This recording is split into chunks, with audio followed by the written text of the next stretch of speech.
कर्स, witchcraft या black magic, ये चीजें ऐसी है कि इन चीजों से सबको डर लगता है, चाहे आप इन चीजों में बिलीव करते हो या ना करते हो। आप कितने ही रैशनल हो जाओ, आप कितनी ही साइंटिफिक थियरीज लगा लो, लेकिन कई बार हमारे सामने ऐसी सिचुएशंस आ जाती हैं कि हमारे लिए ये डिनाई करना मुश्किल हो जाता है कि इन सारी चीजों की एक अलग दुनिया है, एक ऐसी दुनिया जो हमें दिखाई नहीं देती है लेकिन हमें महसूस जरूर होती है। अगर आपको पता है कि ये कर्स, ब्लैक मैजिक, विचक्राफ्ट, इन चीजों के इफेक्ट्स आप पे हो सकते हैं, तो कोई पागल ही होगा जो ये कहेगा कि मेरे को इन चीजों में विश्वास नहीं है, और वो अलग अलग लोगों के पास जाके, अलग अलग विचेस के पास जाके, अलग अलग तांत्रिक के पास जाके ये बोलेगा कि मुझे इन चीजों में बिलीव नहीं है, आप बेशक मेरे ऊपर एक कर्स लगा के देख लो। कोई पागल ही होगा जो ऐसी बातें करेगा। लेकिन अगर मैं आपसे ये कहूं कि एक ऐसा इंसान है, एक ऐसा फिल्म मेकर है जो अलग अलग शामन्स के पास जाके, अलग अलग वूडू वाले लोगों के पास जाके, अलग अलग तांत्रिकों के पास जाके ये कहता था कि आप मेरे को कर्स करो,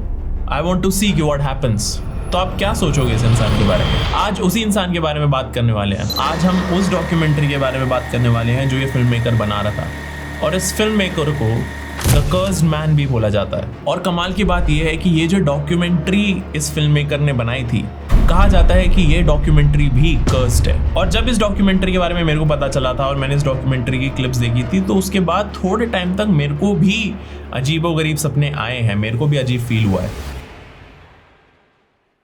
इस फिल्म मेकर का एक्सपेरिमेंट शुरू होता है कैलिफोर्निया से, जहां पे वो एक कोवन से मिला था। Coven means a group of witches. उसने वहां जाके विचेस से ये कहा, I am interested in finding a curse और black magic to put on myself. लेकिन उन विचेस ने सीधा सीधा मना कर दिया। उन्होंने बोला कि ये आइडिया बहुत ज्यादा डेंजरस है और इसके बहुत ही ज्यादा सीरियस और डेंजरस कॉन्सिक्वेंसेस हो सकते हैं, और अगर ये कर्स आप पे लगाया गया तो जो स्पिरिट आपके पीछे छोड़ी जाएगी वो आपका पीछा कभी नहीं छोड़ेगी, she will follow you for ever. लेकिन लायम इस बात को हजम नहीं कर पाया, एक्सेप्ट नहीं कर पाया, और वो चला गया न्यू ऑरलिन्स। लायम उस फिल्म मेकर का नाम था। न्यू ऑरलिन्स जाके वो कुछ ऐसे लोगों से मिला जो वूडू करते थे। लायम जिस वूडू प्रैक्टिशनर से, जिस वूडू प्रीस्ट से मिल रहा था, लायम ने उसके सामने जाके बोला कि प्लीज मेरे पे कर्स डाल दो, मुझे ये पर्सनली एक्सपीरियंस करना है कि अगर मैं कर्स हो जाऊं तो मुझे कैसा लगेगा, मेरी जिंदगी किस वे में इफेक्ट होगी। लायम की ये रिक्वेस्ट सुनते ही जो वूडू प्रीस्ट था उसको इतना ज्यादा गुस्सा आया कि उसने चीखते हुए लायम को बोला कि तुम ये क्या बकवास कर रहे हो, ये किस तरीके की डिमांड है। और उस प्रीस्ट ने लायम को ये भी बताया कि जस्ट बिकॉज लायम की ये इच्छा थी, ये डिजायर था कि वो कर्स हो। अब लायम ने ये सारी चीजें रिक्वेस्ट करके बोल के इस रिक्वेस्ट को, जो कर्स होने वाली रिक्वेस्ट है, उसको आउट इन द वर्ल्ड ऐसे प्रेजेंट कर दिया है, जिसके वजह से अगर कोई भी इविल स्पिरिट लायम के आसपास है तो वो लायम से अट्रैक्ट होगी। और वुडू प्रीस्ट ने ये बोला कि अब अगर तुम्हें कर्स लगना ही होगा तो वो तुम्हारे वजह से ही लगेगा, क्योंकि अब तुमने अपनी रिक्वेस्ट दुनिया में छोड़ दी है। और लायम जिस एक्सपेरिमेंट को रन कर रहा था उसका एविडेंस अब लायम को तभी मिलेगा जब लायम की मौत हो जाएगी। उस वुडू प्रीस्ट की ये बातें सुन के, उसका गुस्सा देख के लायम थोड़ा सा डर गया। उसने थोड़ा सा स्टेप बैक भी करा, लेकिन वो रुका नहीं। He still wanted a curse on himself। इसीलिए वो न्यू ऑरलिन्स के अंदर ही एक हुडू प्रैक्टिशनर से मिलता है, और उस हुडू प्रैक्टिशनर का नाम एलियस था। और लायम अपने डिजायर्स, अपनी इच्छा को उस हुडू प्रैक्टिशनर एलियस के सामने प्रेजेंट करता है, और एलियस सरप्राइजिंगली लायम को एक कर्स देने के लिए तैयार हो जाता है। और एलियस लायम को अपने एक रीडिंग रूम में ले जाता है, और रूम में ले जाने के बाद एलियस अपना रिचुअल स्टार्ट करता है। सबसे पहले एलियस एक कॉफिन नेल लेता है, उसके बाद लायम के सर से एक बाल तोड़ लेता है, और उसी बाल को वो उस कॉफिन नेल के ऊपर एक धागे की तरह लपेटने लगता है। एलियस एक्सप्लेन करता है कि वो ये इसलिए कर रहा है क्योंकि इसके थ्रू अब जो भी लायम की इच्छाएं होंगी, जो भी लायम के गोल्स होंगे अपने लाइफ में, उन सब गोल्स को अचीव करने में अब लायम को और भी ज्यादा टाइम लगेगा। लायम की जिंदगी में जो भी सक्सेसेस और हैप्पीनेस आ रही है अब वो डिले हो जाएंगी, और जो कोई भी लायम की मदद करने की कोशिश करेगा उसकी लाइफ में भी बहुत ज्यादा प्रॉब्लम्स आनी शुरू हो जाएंगी, और उस इंसान की लाइफ के अंदर जो हैप्पीनेस है, जो भी लायम को मदद करने की कोशिश करेगा उसकी लाइफ से भी हैप्पीनेस छिनने लग जाएगी। इस एक्सप्लेनेशन के बाद एलियस अपना एक्चुअल रिचुअल शुरू करता है। एलियस अपने सारे एंसेस्टर्स को पुकारने लगता है। एलियस अजीबो गरीब आवाजें निकालने लगता है, और एक रेड धागे को जलाता है लियम के सामने ही, और जिस हेयर को वो कॉफिन नेल पे लपेट रहा था अब वो उसे और टाइटली लपेटने लगता है। एलियस बहुत ही जोर जोर से कर्स पढ़ने लगता है और कर्स के अंदर वो बोलता है कि ये कर्स लायम को अब हर जगह फॉलो करेगा। ये कर्स लायम को इतना बुरा फीवर देगा कि उसकी पूरी बॉडी जलने लगेगी, और ये कर्स सबसे पहले लायम के पैरों को डिस्ट्रॉय करेगा। उसके बाद एलियस उस कॉफिन नेल को कुछ हर्ब्स के साथ मिला के एक डूम ऑयल में डिबो के एक काले कपड़े में रैप करके रख देता है। डूम ऑयल बेसिकली नेक्रोमेसी प्रैक्टिसेस में यूज करा जाता है जब आपको अपने एनिमी को एकदम कोर तक डिस्ट्रॉय करना होता है। और सोचो इस ऑयल का यूज एलियस ने यूज करा था लायम को कर्स करने की। तो ये जो डूम ऑयल था ये कहीं ना कहीं एक गारंटी ही था कि एलियस एक बहुत ही डिस्ट्रक्टिव कर्स लगा रहा है लायम पे। एलियस उस कर्स का एक एम्यूलेट बनाता है और वो लियम को पहना देता है। एलियस बताता है कि अब लायम की डिस्ट्रक्शन की शुरुआत होगी and it will start with nightmares. Lime को सोने में बहुत ज्यादा दिक्कत होगी, उसके बाद धीरे धीरे करके लायम के अंदर सिकनेस आएगी और लायम के अंदर डर और कंफ्यूजन बढ़ने लगेगा, और एंड में जाते जाते lime will face a severe loss in life. अब एक बहुत ही बड़ा लॉस, वो लॉस किसी भी चीज का हो सकता था, वो वेट कर रहा था लायम को। इस कर्स के लगने के बाद लायम वॉज एक्साइटेड क्योंकि वो देखना चाहता था कि अब होगा क्या।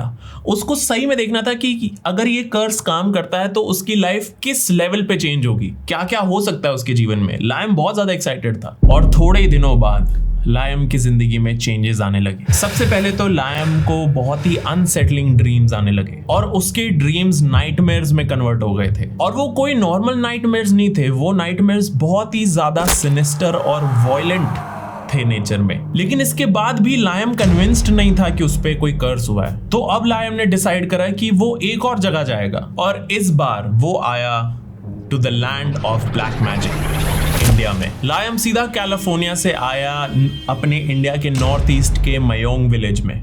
मयोंग आसाम में एक ऐसी लोकेशन है जहां पे विच क्राफ्ट, ब्लैक मैजिक बहुत ज्यादा प्रैक्टिस करा जाता है, एंड एलिजिडली वहां पे ह्यूमन सैक्रिफाइस भी परफॉर्म करा गया है कई बार। लायम को मयोंग के अंदर एक तांत्रिक मिलता है जो लायम को बोलता है कि वो उस पे एक तंत्र करेगा। तांत्रिक ने बोला कि वो लायम के सामने चिनामास्ता देवी को बुलाएगा और लायम फिर देवी से कुछ भी मांग सकता है जो भी उसे चाहिए।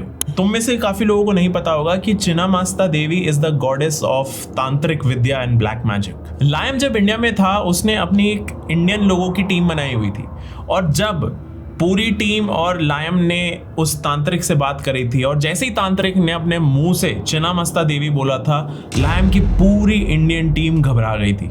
बिकॉज लायम की इंडियन टीम को पता था कि चिनामास्ता देवी एक ऐसी देवी है कि जिनसे बातचीत करने के दौरान अगर कुछ भी गड़बड़ होती है तो जो इंसान वो रिचुअल कर रहा है या बातचीत करने की कोशिश कर रहा है उसकी जिंदगी में सब कुछ डिस्ट्रॉय हो सकता है। रात होती है और लायम उस तांत्रिक के साथ एक पहाड़ी के पीछे जाता है, और वहां पे वो एक बहुत ही बड़ा हवन कुंड देखता है जिसमें बहुत ही ऊंची ऊंची लपटें उठ रही होती हैं, और उसी हवन कुंड के सामने एक तलवार लटकी हुई होती है। उसी हवन कुंड के सामने लियम और वो तांत्रिक बैठ जाते हैं और साथ में मेडिटेट करने लगते हैं to summon the energies of Chinnamasta देवी।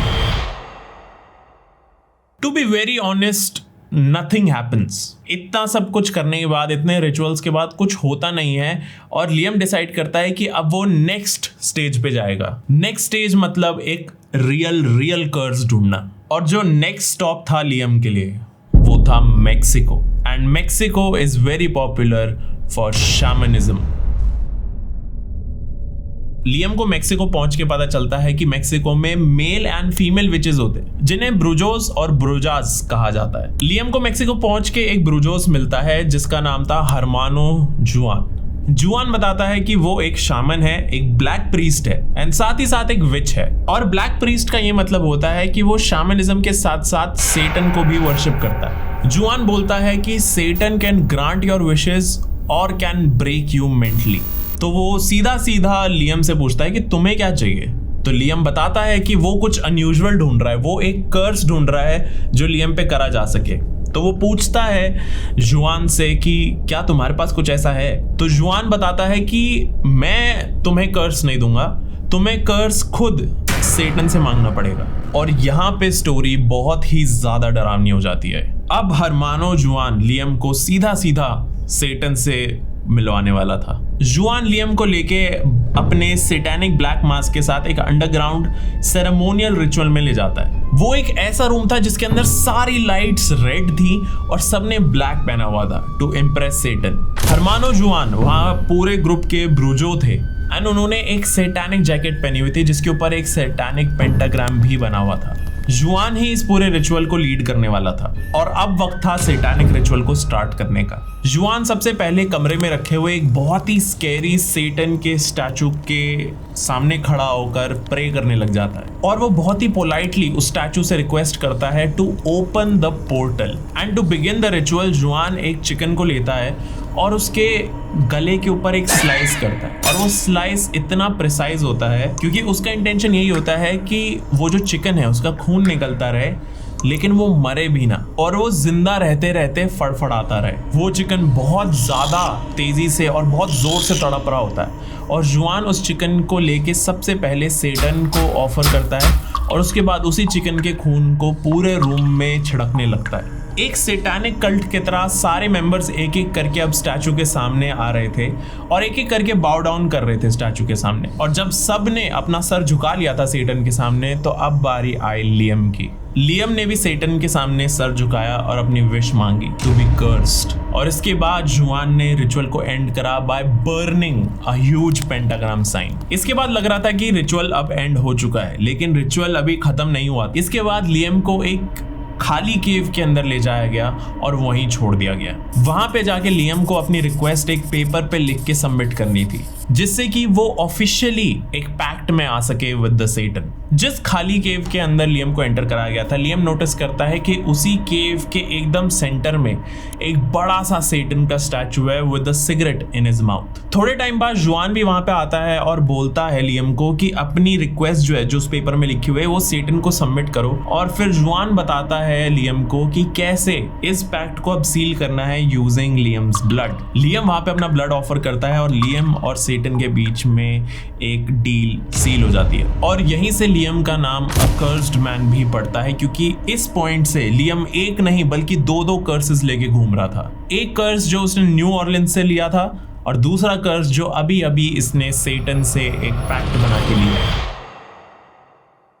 इस सैटेनिक रिचुअल के बाद लियम सीधा कैलिफोर्निया चला जाता है और कुछ महीनों बाद लियम के ड्रीम्स इतने ज्यादा वर्स हो जाते हैं कि वो बिलीव ही नहीं कर पाता कि वो अपने ड्रीम्स में क्या देख रहा है। उसके ड्रीम्स बहुत ही ज्यादा डार्क और वर्स हो चुके थे, बहुत ही ज्यादा ब्लडी हो चुके थे और लियम के ड्रीम्स में कुछ ऐसे विजुअल्स आने लग गए थे कि वो थोड़ा थोड़ा डरने लग गया था और वो रेगुलरली एक साइकोलॉजिस्ट से भी मिलने लग गया था। साइकोलॉजिस्ट ने लियम से पूछा भी था कि क्या तुम्हें जो सपने आ रहे हैं वो किसी रिग्रेट की वजह से आ रहे हैं। तो लियम बताता है कि ऐसा कुछ नहीं है लेकिन वो नहीं चाहता था कि किसी भी तरीके से जो कर्सेस हैं वो फिजिकल फॉर्म लेने लगे। लियम वाज ओके जब तक उसको नाइटमेयर्स और बुरे विजुअल्स आ रहे थे, लियम वो सह सकता था लेकिन ये जो डर था लियम का ये भी सच होने वाला था। एक दिन सडनली लियम को शौक चढ़ता है माउंटेन बाइकिंग का जो वो पहले करा करता था अपने स्ट्रेस को रिलीव करने के लिए। तो वो जाता है माउंटेन बाइकिंग के लिए और वहां जाके वो अपनी साइकिल चला ही रहा होता है एक माउंटेन ट्रेल पे एंड सडनली पता नहीं क्या होता है बट लियम बहुत जोर से साइकिल से गिर जाता है और वो कोई छोटे मोटे तरीके से नहीं, बहुत ही हाई स्पीड पे बहुत ही रिस्की तरीके से गिरता है और लियम को ऐसा महसूस होता है कि किसी तो इनविजिबल फोर्स ने